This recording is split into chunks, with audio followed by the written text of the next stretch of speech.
안녕하세요. 저는 현재 결혼 3년 차가 되었고 한창 신혼생활을 즐기고 있는 남성입니다. 사실 이 얘기를 할까 말까 많이 망설였습니다. 하지만 저 혼자만의 생각으로 되돌릴 수 없는 일을 저지른다면 나중에 너무 큰 후회가 되지 않을까 싶어서 이 글을 남기게 되었습니다.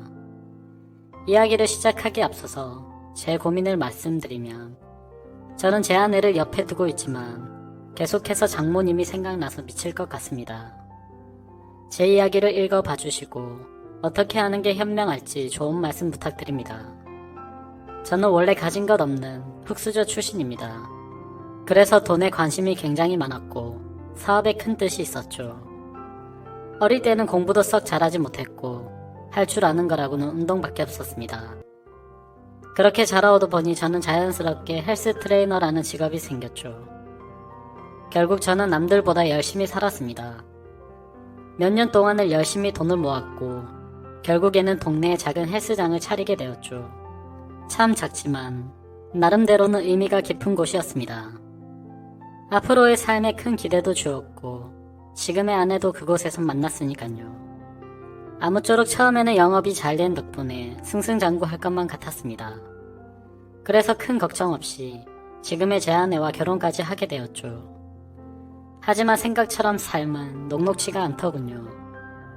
헬스장을 운영하다 보니 경영 악화로 인해서 회원들은 줄어들었고 결국에는 모아둔 돈은 바닥이 나서 빈털터리 신세로 결국 폐업을 하게 되었습니다.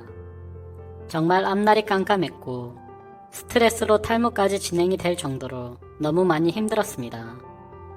그렇게 힘든 시기에 저희 부부에게 손을 내밀어 준 분이 있었는데 그게 바로 저희 장모님이었습니다. 그때는 일단 당장 저희가 살던 집을 정리해서 빚을 다 갚았고 당장 마땅히 갈 곳이 없어서 숙박업소에서 하루하루 전전긍긍하던 시절입니다. 그런 저희 소식을 듣게 된 장모님이 연락이 오시더군요. 장모님 댁에서 함께 살면서 다시 시작하는 건 어떻겠냐고 말씀을 해주셨습니다. 저는 그 말씀에 너무 감사한 마음이 컸지만 오히려 제 아내는 장모님 댁에 들어가는 것을 반대하더군요. 사실은 아내가 반대할 만한 이유가 있었습니다. 다들 아내가 친정으로 들어간다고 하면 좋아할 거라고 생각하시겠지만 아내는 그렇지 않은 게 장모님과 별로 사이가 좋지 않았기 때문이죠.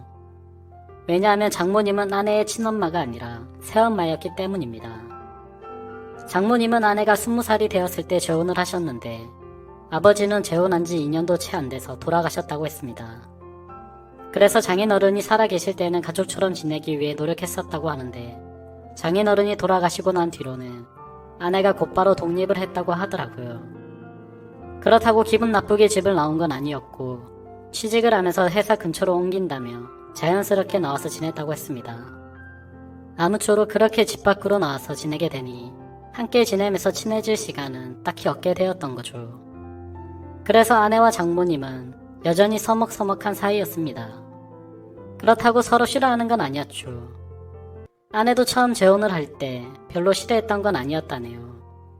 물론 새엄마가 자신과 나이 차이가 15살밖에 차이가 나지 않는 건 몰랐었다고 합니다. 그래서 언니 같은 느낌이 강했고 엄마로 느껴지기에는 조금 어려웠던 거죠. 게다가 아버지를 믿고 결혼을 했는데 금방 세상을 떠나게 돼서 오히려 미안했다고 했습니다. 그냥 말 그대로 서로가 싫어하는 게 아니라 별로 친하지가 않았을 뿐이었죠. 하지만 장모님은 제 아내를 많이 위해주는 착한 심성이었던 것 같습니다. 안타깝게 결혼 생활을 짧게 하고 남편을 떠나보냈지만 유산 덕분에 그래도 일도 하지 않고 잘 먹고 잘 사는데 아내가 길바닥에 나앉았다고 하니 차마 지켜만 볼 수는 없으셨던 거죠. 여하튼 저는 아내가 불편할 걸 알았지만 어쩔 도리가 없었습니다. 아무리 생각해도 현실적으로 가장 합리적인 선택은 처가살이었죠. 제 본가는 시골에 있어서 간다고 하더라도 주변에 농가 밭밖에 없어서 제대로 된 직장을 구할 수도 없는 노릇이었고 다시 재기하기에는 결코 갈 수가 없다고 생각했습니다. 장모님이 계신 집이 평수도 넓은데 혼자 계시기에는 남도 방도 많았으니 저와 아내가 조금만 불편함을 감수한다면 아주 이상적인 선택이라고 생각을 했습니다. 그래서 저는 며칠 동안 끈질기게 아내를 설득하고 또 설득을 했습니다. 평생 같이 지내는 것도 아니고 집을 얻을 수 있는 돈을 모을 때까지만 장모님 댁에서 지내자고 했죠. 결국 아내도 현실과 타협을 하게 됐고 저희는 그렇게 장모님 댁으로 들어가게 되었습니다. 솔직히 저라고 마음이 편했을까요?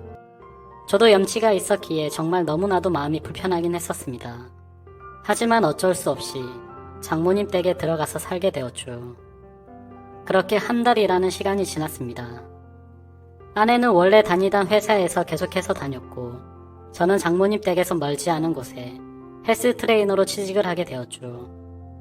저는 직업의 특성상 사람이 많은 주말에는 쉬는 날이 없었고 평일 중에 하루만 쉬는 날이 있었습니다. 그리고 아내와는 출근 시간 자체도 달랐었죠. 저는 저녁에 출근을 했고 아내는 아침 일찍 출근을 했으니까요. 그러다 어느 날 평일에 제가 쉬는 날이었습니다. 저는 오랜만에 쉬는 날이어서 마음 편하게 산책이나 할 겸 동네 공원에 가서 가볍게 조깅을 하고 집으로 들어갔습니다. 그런데 문을 들어서는 순간 저는 깜짝 놀랐습니다. 거실의 의자는 나뒹굴고 있었고 장모님은 쓰러져서 앓는 소리를 내고 계시더라고요. 저는 놀라서 얼른 장모님께 달려 들어갔습니다. 몸 상태를 봤더니 다행히 어디가 부러지거나 한 건 아니었고 근육이 놀라서 경직이 되어 있었습니다. 무슨 일이냐고 여쭤봤더니 거실의 전등을 교체하기 위해서 의자 위에 올라가셨다가 의자가 넘어지는 바람에 바닥에 떨어졌다고 하시더라고요. 저는 제가 하면 되는데 왜 그렇게 하셨냐고 역정을 냈고 어디 다른 곳 크게 아픈 곳은 없냐고 물었습니다. 장모님이 크게 다친 곳은 없는 것 같은데 허리가 조금 삐끗한 것 같다고 말씀을 하시더라고요. 그래서 저는 마사지 자격증도 가지고 있었기에 장모님에게 마사지를 해드리겠다고 말씀을 드렸습니다. 처음에는 민망하셨는지 제 호의를 계속해서 거절하시더라고요. 하지만 장모님 댁에 오고 나서 제가 해드린 것도 없어서 죄송했던 터라 저는 고집을 부렸습니다. 오늘도 제가 전등 갈았으면 이런 일 없었는데 장모님께서 계속 거절하시면 제가 너무 죄송해서 지내기가 더 불편하다고 말씀을 드렸죠. 그렇게까지 말씀을 드리자 장모님께서도 정 마음이 그러면 알겠다면서 마사지를 받겠다고 하시더라고요. 그래서 저는 장모님을 부축하고서 장모님 방으로 들어갔습니다. 사실 장모님 댁에 들어온 지도 한 달이나 지났지만 장모님의 방에 들어가 본 건 그날이 처음이었습니다. 방 안에는 캔들을 켜놔서인지 정말 좋은 향기가 온 방을 가득 채우고 있더라고요. 그렇게 향을 맡으며 장모님을 봤더니 뭔가 기분이 묘해졌고 아차 싶었습니다. 장모님과 저는 다른 집 장모 사이처럼 나이차가 그리 많지 않다는 걸요. 아내는 저보다 연하였고 장모님은 저보다 겨우 10살밖에 많지 않았다라는 걸 잊고 있었습니다.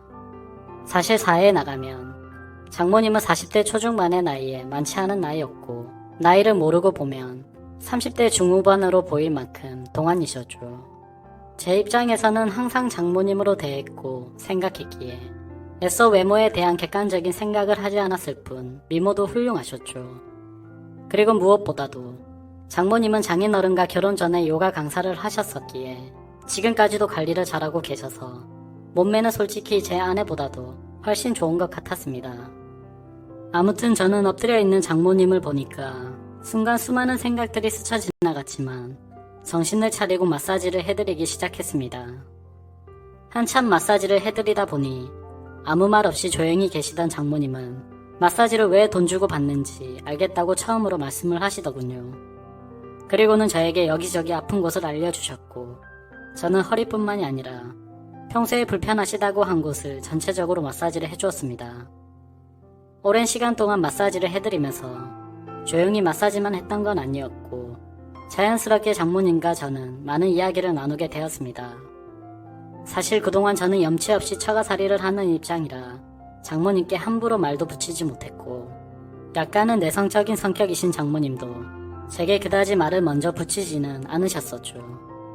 그런데 마사지를 받으면서 한마디씩 하다 보니 점점 편해지셨는지 장모님은 평소에 볼 수 없었던 수다스러운 모습들도 보이셨고 소리를 내어서 웃으시기까지 하더라고요.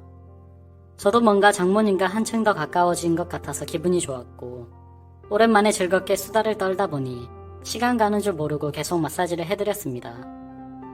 그렇게 그날 이후로는 아내가 출근을 하고 제가 출근하기 전까지 남는 그 여유 시간에는 장모님에게 마사지를 해드렸습니다. 그러다가 문득 드는 생각이 있었죠. 마사지를 해드리면서 느꼈지만 정말 장모님은 40대 몸매라고 하시기에는 믿어지지가 않았죠. 솔직히 눈 감고 마사지를 하면 20대라고 해도 믿을 정도였으니까요. 하지만 감히 장모님에게 결코 그런 생각을 해서는 안 된다고 정신줄을 바로잡고는 했습니다. 여하튼 거의 매일같이 장모님께 마사지를 해드리다 보니 장모님과 저는 급속도로 친해지게 되었죠. 그러다 보니 장모님은 평소와는 다른 모습들을 많이 보여주시더라고요. 평소 장모님은 내성적이신 성격에 말도 없고 조용한 분이신 줄 알았는데 점점 말씀도 많아지셨고 장난도 많이 치시는 모습이 보이더군요. 나이와 맞지 않게 티 없이 맑은 그런 해맑은 성격이라고 느꼈습니다. 장모님은 최근에도 어떤 남자가 자기에게 연락처를 물었는데 거절했다는 이야기부터 시작해서 장인어른을 처음 만나게 되었던 이야기들과 갑작스럽게 떠나보내고 슬펐던 이야기들까지 제게 숨기는 거 없이 말씀을 해주시더군요. 그러다 한 번은 저에 대해서 말하는 것이었습니다. 처음에 제 아내가 저를 데리고 장모님께 인사를 드리러 왔을 때 다른 건 몰라도 제 몸을 보고 아주 마음에 들었다고 말씀하시더라고요. 제가 너무 듬직해 보였고 몸 좋은 사람들이 자기 관리를 잘하는 사람이라고 생각한다며 저의 첫인상을 정말 좋게 보셨다고 말씀을 해주시더라고요. 그러다 장모님은 저에게 짓궂은 농담을 던지셨습니다. 그런데 자신의 경험상 이렇게 몸 좋은 사람들 중에 밤에는 힘을 못 쓰는 사람이 허다해서 걱정이었는데 이틀 전에 그 걱정을 덜게 되셨다고 하더라고요. 저는 무슨 말인가 생각을 한참 하다가 깜짝 놀랐습니다. 이틀 전이라면 아내와 제가 이세를 갖기 위해서 사랑을 나눴던 날이었습니다. 그렇다면 저와 아내가 사랑을 나누는 소리를 장모님께서 다 들으셨다는 건데 저는 민망하기도 하고 부끄럽기도 해서 아무 말도 못하고 있었죠. 그러자 장모님은 갑자기 웃으시면서 부부 사이에 당연한 일을 한 건데 그렇게 부끄러워하지 않아도 된다고 말씀을 하시더라고요. 그러시고는 제 아내가 부럽다고 말씀을 하셨습니다. 자신은 지금 혼자 지내게 된 지도 벌써 많은 시간이 지나다 보니 많이 외롭다고 하시더군요. 그러다가 장모님은 갑자기 제 팔뚝을 어루만지면서 이런 튼실한 팔뚝을 가진 남자가 곁에 있다는 건 정말 부러운 일이라고 말씀을 하셨죠. 그날 이후부터는 장모님의 장난스러운 스킨십은 계속되었습니다. 저도 기분이 썩 나쁘지는 않았죠. 솔직히 말해서 좋다고 생각도 했었습니다. 하지만 이러다가는 큰일이 벌어지겠다고 생각을 했고 장모님에게는 저의 근무 시간이 바뀌었다고 거짓말을 했습니다. 그날부터는 저는 아내와 함께 출근을 하게 되었고 아내가 퇴근하는 시간을 맞춰서 같이 집으로 들어갔었죠. 그렇게 저는 가정의 평화를 위해 장모님과의 거리를 두기 시작했습니다. 장모님도 제가 아내와 함께 있으니 둘이 있을 때처럼 함부로 장난을 치지는 못하셨고 별탈 없이 시간이 흘러가고 있었죠. 그러다 며칠 뒤 저는 아침에 아내와 함께 출근을 하기 위해 집 밖으로 나왔고 마땅히 갈 곳이 없어서 집 근처 커피숍에서 휴대폰을 하면서 시간을 보내고 있었습니다. 그런데 갑자기 장모님에게서 전화가 오더군요. 무슨 일이지 싶어서 전화를 받았더니 장모님은 제게 어디냐고 물으시더라고요. 저는 지금 헬스장에서 일을 하고 있다고 했죠. 그러자 장모님은 요즘 헬스장에서는 무슨 커피도 파냐고 묻더라고요. 저는 그 말에 무슨 말을 하시는 거지 싶어서 고개를 들었더니 커피숍 입구 쪽에서 저를 노려보고 있는 장모님을 발견하고 말았습니다. 그리고는 장모님은 아무 말도 안 하시고 전화를 끊으시고는 밖으로 나가버리셨죠. 그날 이후로는 정말 집안 분위기가 엉망진창이 되었습니다. 그렇지 않아도 서먹서먹한 분위기였는데 그때부터는 한기까지 느껴질 정도였죠. 그래서 저는 하루하루가 바늘방석에 앉아서 생활하는 것처럼 너무 많이 불편했었습니다. 그렇게 불편한 나날을 보낸 지도 몇 주가 지나갔고 아내는 회사 워크숍이 있어서 1박 2일로 자리를 비운다고 하더군요. 저는 어색한 걸 너무 싫어하는 성격이라 솔직히 그때부터 너무 초조했고 미칠 것 같았습니다. 차라리 친구들을 만나서 밤새도록 술이나 먹고 들어올까부터 시작해서 여행이라도 다녀온다고 할까. 수많은 여러 가지 생각을 했지만 아내가 자리를 비울 때 기회다 싶어서 자리를 같이 비우면 일을 더 악화시킬 것 같아서 차마 그런 방법을 선택할 수는 없겠더라고요. 그래서 저는 장모님과 이런 불편한 관계로 계속해서 지낼 수는 없는 노릇이었기에 결국에는 정면 돌파를 하기로 마음을 먹게 되었습니다. 저는 아내가 워크숍을 간 날 삼겹살과 소주 등 장모님께서 좋아할 만한 것들을 잔뜩 사들고서 집으로 들어갔습니다. 장모님의 방문을 노크하면서 장모님께 그동안 죄송했다며 함께 먹자고 말씀을 드렸죠. 하지만 제게 많이 화가 나신 장모님은 대꾸도 하지 않으시더라고요. 그래서 저는 간곡히 계속해서 부탁을 드렸고 결국에는 장모님은 제 성화에 못 이겨 식탁에 앉으셨습니다. 저는 열심히 고기를 구워서 쌈도 싸드렸고 장모님의 잔이 비지 않도록 소주도 계속 채우면서 허심탄회하게 이야기를 시작했습니다. 장모님께서는 장난이라고 제 몸을 계속 만지시는데 솔직히 저한테는 정말 부담스러운 일이었다고 했죠. 그러자 장모님은 그게 그렇게 싫어서 거짓말까지 하고 그랬냐고. 그냥 싫으면 싫다고 하지. 그랬으면 굳이 안 했을 텐데 왜 이상한 사람을 만드냐고 화를 내셨습니다. 저는 또 화가 나신 장모님을 보면서 당황한 나머지 사실 싫어서 그랬던 건 아니었다고 말했죠. 그런데 그 말을 하자마자 아차 싶었습니다. 장모님은 곧바로 싫은 게 아니면 뭐냐고 물으셨습니다. 이런 말씀 드리기 그렇지만 사실 장모님께서 저를 만지실 때마다 좀 느낌이 이상했다고 했죠. 장모님은 그때부터 뭔가 표정이 달라지시더니 무슨 느낌이 이상했냐고 했습니다. 그래서 저도 술에 취했겠다.